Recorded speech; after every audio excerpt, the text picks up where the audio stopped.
Après être rentré tremblant et bouleversé, Muhammad sallallahu alayhi wa sallam fut réconforté par son épouse, Khadija bint Khuwaylid. Consciente de l'importance de ce qu'il venait de vivre, elle décida de consulter un homme, reconnu pour sa sagesse et sa connaissance des Écritures, son cousin, Waraka ibn Nawfal. Waraka ibn Nawfal était un vieil homme respecté à la Mecque. Contrairement à beaucoup de ses contemporains, il avait rejeté l'idolâtrie de l'époque de la Jahiliya. Passionné par les anciennes révélations, il s'était consacré à l'étude des Écritures des prophètes précédents.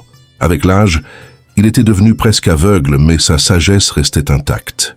Khadija alayha salam conduisit Muhammad sallallahu alayhi wa sallam auprès de lui et lui demanda d'écouter attentivement son récit.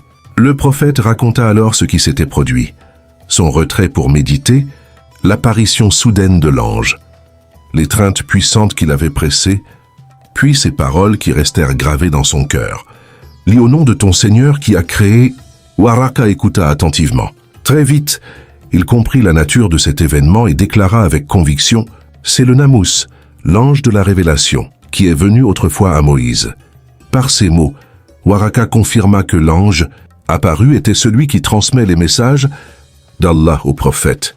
Mais il ajouta ensuite des paroles qui surprirent Muhammad sallallahu alayhi wa sallam. « Que ne serais-je pas jeune lorsque ton peuple te chassera ?»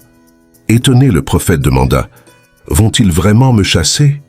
Waraka répondit avec gravité « Jamais un homme n'est venu avec ce que tu apporteras sans être combattu. Si je vis ce jour-là, je te soutiendrai de toutes mes forces. » Ces paroles annonçaient déjà les épreuves à venir. Le message d'Allah allait bouleverser les habitudes de la Mecque, et beaucoup s'y opposeraient. Peu de temps après cette rencontre, Waraka ibn Nawfal mourut, mais ses paroles restèrent gravées.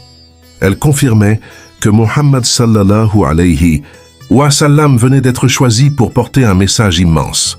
Après ces événements survint une période particulière dans la Sira, la pause de la révélation. Pendant un certain temps, aucun nouveau verset ne fut révélé. Ce silence pesa lourd dans le cœur du prophète, qui attendait avec espoir le retour de la parole divine.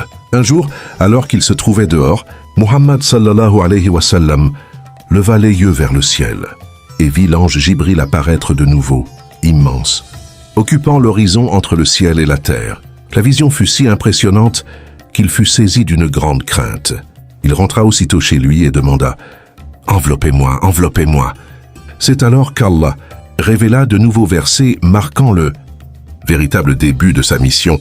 « Ô toi qui es enveloppé, lève-toi et avertis, et de ton Seigneur célèbre la grandeur. » La mission devint claire. Appeler les hommes à adorer Allah seul et à abandonner les idoles.